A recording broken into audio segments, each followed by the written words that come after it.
Identity, আপনার operating system. এই বইটি পড়ার আগে কয়েকটা গভীর শ্বাস নিন, কারণ পরের পৃষ্ঠাগুলো উল্টানোর পর আপনি আর আগের সেই ভীতু, অলস বা অজুহাত প্রবণ মানুষটি থাকবেন না। আপনার জীবনের সব সমস্যার উৎস কি জানেন? টাকা, পরিস্থিতি, সুযোগের অভাব? না, আমি বলছি আপনার জীবনের কোনো সমস্যা নেই। আপনার মূল সমস্যা আইডেন্টিটিতে।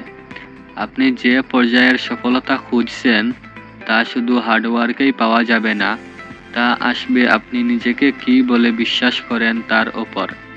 আপনি যদি নিজেকে মনে করেন আমি টাকা ধরে রাখতে পারি না, তবে কোটি টাকা আয় করলেও আপনার মস্তিষ্ক অজান্তেই সেই টাকা খরচ করার পথ খুঁজে নেবে, কারণ আপনার ভেতরের অপারেটিং সিস্টেম বা আইডেন্টিটি তখনও দরিদ্র মুডে সেট করা। আইডেন্টিটি আসলে কি? সহজ কথায়, আইডেন্টিটি হলো আপনি যখন একা থাকেন এবং নিজের সম্পর্কে যা বিশ্বাস করেন তাই। এটি আপনার নিজের সম্পর্কে আপনার তৈরি করা একটি সিক্রেট স্টোরি, যা সাবকনশিয়াস মাইন্ডে তৈরি হয় নিজের অজান্তেই। আপনার অবচেতন মন আপনার সম্পর্কে যে ধারণা পোষণ করে তাকেই বলে আইডেন্টিটি। এটাই আপনার ব্রেইনের অপারেটিং সিস্টেম। এটাই ডিফাইন করে আপনি জীবনে কত দূর যাবেন। ব্রেইনের এই প্রোগ্রামিং ঠিক না থাকলে সেরা বিজনেস স্ট্র্যাটেজি, প্রফিটেবল নিশ, দুর্দান্ত টিম মেম্বার কিংবা শত কোটি টাকার ইনভেস্ট দিলেও আপনি ধরে রাখতে পারবেন না।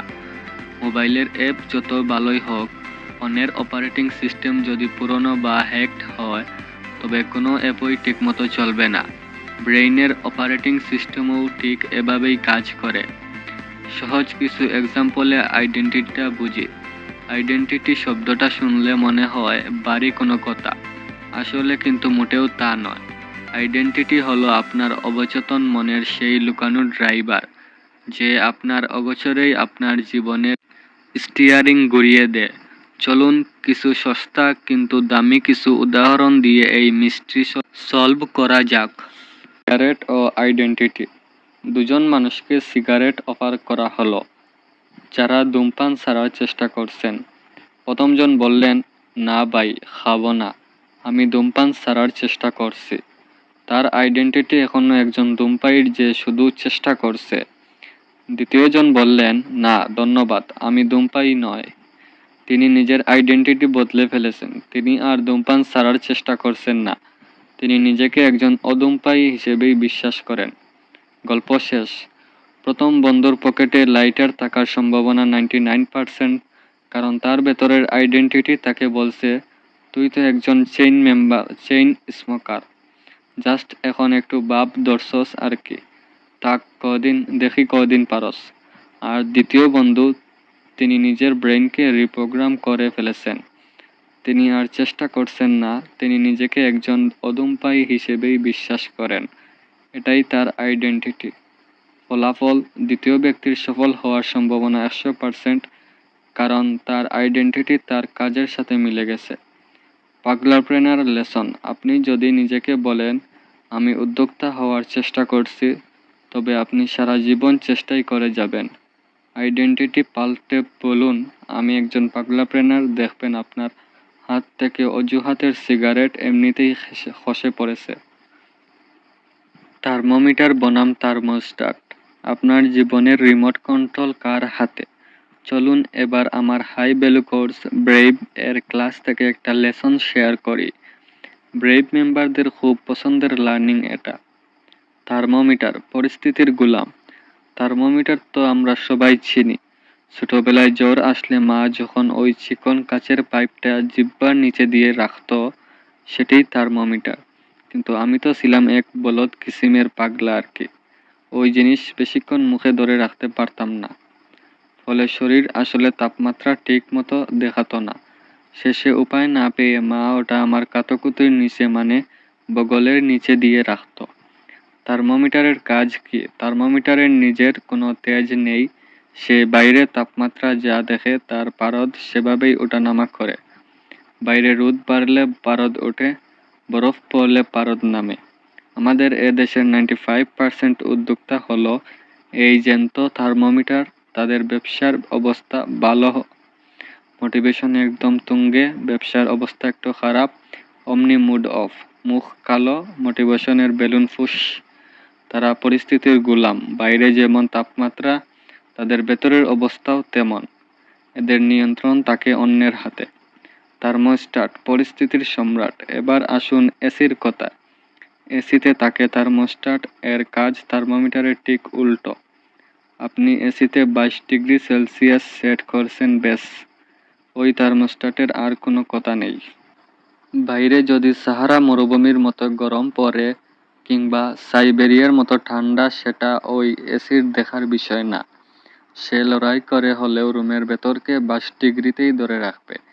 সে বাইরের পরিস্থিতির কাছে আত্মসমর্পণ করে না, বরং পরিবেশকে বাধ্য করে তার মতো হতে। এটাই পাগলা মোড। একবার আমি সিঙ্গাপুর এয়ারলাইন্সের একটি ফ্লাইটে যাচ্ছিলাম, বিজনেস ক্লাসে পুরো সিট নামিয়ে খাট নামিয়ে ঘুমাচ্ছিলাম। হঠাৎ ঘুম ভাঙল, সামনের স্ক্রিনের দিকে তাকিয়ে আমার চোখ সানাবাড়া। আমরা তখন আকাশ থেকে 41,000 ফিট ওপরে। স্ক্রিনে দেখাচ্ছে বাইরের তাপমাত্রা -55 ডিগ্রি সেলসিয়াস। ভাবুন একবার, ওই তাপমাত্রায় একটা মানুষ কয়েক সেকেন্ডে ফ্রিজ হয়ে যাবে। বাইদা রাস্তা যেই বেড়া, এমন ঠান্ডায় এত ওপর দিয়ে বিমানে করে উড়ে যাবার কথা ভাবছে, ওইডায় কেমন পাগলা হচ্ছিল। বিমানে ঘুমানোর জায়গা পেয়ে রাজকন্যাও আমার মতো মজা করে ঘুমাচ্ছিল। ওকে ডেকে যখন দেখালাম, ও খুব অবাক হয়ে তাকিয়ে রইল, কারণ -55 ডিগ্রি বুঝার ক্ষমতা ওর নাই। ও শুধু বলল, আব্বু, এর মানে কি আমরা সাথে সাথে একদলা বরফ হয়ে যাব? বাইরে -55 ডিগ্রি, অথচ বিমানের ভেতর আমি হাফ হাতা পোলো শার্ট পরে একদম আরামে 22 ডিগ্রিতে বসে আছে। কারণ বিমানের ভেতরের থার্মোস্ট্যাটের সেট পয়েন্ট বা আইডেন্টিটি 22। বাইরের পরিস্থিতি যতই ভয়াবহ হোক, ভেতরের আইডেন্টিটি -55 গ্রহণ করবে না। সে 22 এই অটল থাকবে। আপনার আইডেন্টিটি হলো ঠিক এমনই থার্মোস্ট্যাট। আপনি যদি নিজেকে গরিব বা অভাগা হিসেবে সেট করে রাখেন, তবে হঠাৎ লটারিতে 50 লাখ টাকা পেয়ে গেলেও আপনার ভেতরের থার্মোস্ট্যাট অস্থির হয়ে যাবে। সে আপনাকে দিয়ে এমন সব ফালতু খরচ করাবে বা ভুল ইনভেস্ট করাবে যে কয়েক মাস শেষে আপনি আবার সেই 0 টাকাতেই ফিরে আসবেন। কেন? কারণ আপনার সেট পয়েন্ট বা আইডেন্টিটি হলো অভাব। আপনার সাবকনশিয়াস মাইন্ড বা অবচেতন মন হলো সেই থার্মোস্ট্যাট। আপনি সেখানে যা সেট করবেন, আপনার জীবন সেদিকেই যায়। আপনার ভেতরের থার্মোস্ট্যাট যদি সেট করা থাকে, আমি একজন সংগ্রামী মধ্যবিত্ত, তবে আপনার চারপাশ দিয়ে কোটি কোটি টাকার সুযোগ উড়ে গেলেও আপনি এগুলো ধরতে পারবেন না। ওই -55 ডিগ্রির ঠান্ডায় আপনি বরফ হয়ে জমে থাকবেন। মানে সারা জীবন সংগ্রাম করতে করতে একদিন পটল তুলবেন। পটলের জায়গায় স্বর্ণ তুলতে পারলেও নাহ, এক কথা ছিল। পক্ষান্তরে আপনি যদি একজন পাগলা প্রেনার হিসেবে নিজের আইডেন্টিটি বা সোর্স কোড সেট করে নেন, তবে পুরো পৃথিবী মন্দায় ডুবে মরলেও আপনার রাজত্বে ঠিকই 22 ডিগ্রির বসন্ত বিলাস চলবে। আপনার সেলস বাড়বে, আপনার টিম হাসবে এবং আপনার গ্রোথ রকেটের গতিতে ছুটবে। এটাই সায়েন্স, এটাই আইডেন্টিটির ম্যাজিক। ভাই, একটু স্থির হয়ে ভাবুন তো, কি পাওয়ারফুল একটা লেসন আপনি মাত্র শিখলেন। এই জিনিসটা একবার যদি মাথায় ঢুকাতে পারেন, তবে আপনার লাইফ তো পুরাই জিঙ্গালালালা। Brave coaching. এই যে থার্মোস্ট্যাট বা আইডেন্টিটির কথা বললাম, এমন শত শত দুর্দান্ত পাওয়ারফুল আর ব্রেইন রিপ্রোগ্রাম লেসনে সাজানো আমার ব্রেভ প্রোগ্রাম। এটি বাংলাদেশের একমাত্র luxury business lifestyle coaching program. এখানে আমি শুধু আপনাকে কিভাবে পণ্য বিক্রি করতে হয় শুধু সেটা শেখাবো না, বরং আমি কাজ করব আপনার হোলিস্টিক লাইফ ডিজাইন নিয়ে। আমি বিশ্বাস করি, পকেটে টাকা থাকলেই জীবন সুন্দর হয় না। জীবন সুন্দর হয় তখন যখন আপনি একাধারে হ্যাপিয়ার, ওয়েলদিয়ার এবং ফুলফিলিং একটি জীবন লিড করতে পারেন। অর্থাৎ পকেট ভর্তি টাকা আর মন ভর্তি শান্তি, এই দুটির কম্বিনেশনই হলো ব্রেভ জার্নি। কি ব্যাপার, আপনি কপাল কুঁচকে আছেন কেন? আমি জানি আপনি ভাবতেছেন এখানে ব্রেইবের আলাপ থেকে আসলো? আসলে ফাঁকে একটু বিজ্ঞাপন নিয়ে নিলাম। নিউজ দেখেন, নাটক দেখেন, সিনেমা দেখেন, আর যাই দেখেন বিজ্ঞাপন ছাড়া কিন্তু সব পানছে। তাই আপনার এই গভীর লার্নিংয়ের মাঝেও একটু বিজ্ঞাপন দিয়ে দিলাম। বিজ্ঞাপন কোনো খারাপ জিনিস নয়, আমরা তো মনে হয় পৃথিবীর মধ্যে অন্যতম ভালো জিনিস। কারণ বিজ্ঞাপন ছাড়া ভালো পণ্য বা সার্ভিসের সন্ধানই আপনি পেতেন না। এই যেমন আমাকেও আপনি চিনতেন না, এই বইয়ের খুঁজেও পেতেন না। একটি পাগলা মার্কেটিং টিপস আপনাদেরকে আমি বলি। বিজ্ঞাপনের কথা যেহেতু উঠলই, আপনাদের একটা বিশেষ পাগলা টিপস দিয়ে দিই।